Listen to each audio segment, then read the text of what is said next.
This video from sharphelp.co.uk will demonstrate how to export your till programming data from your SD card to the cash register.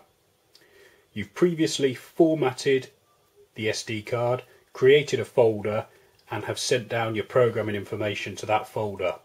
So we can now take the SD card, place it in the SD card slot at the front of the machine. We then need to enter the SD card mode. To do that, we press the mode button, followed by number 7 and then TLNS.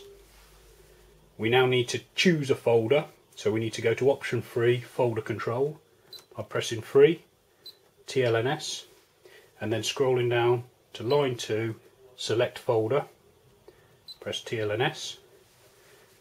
We've only got one folder to choose and it's already highlighted, so we press TLNS. So we now know, the till knows that we are choosing the data from that folder. Press escape cancel and return to the main SD card menu, and then we need to choose loading by scrolling up one and pressing TLNS. We want option 2, all program, because we're sending down all the programming data to the till. We press TLNS again for OK, and the till will generate the information from the SD card.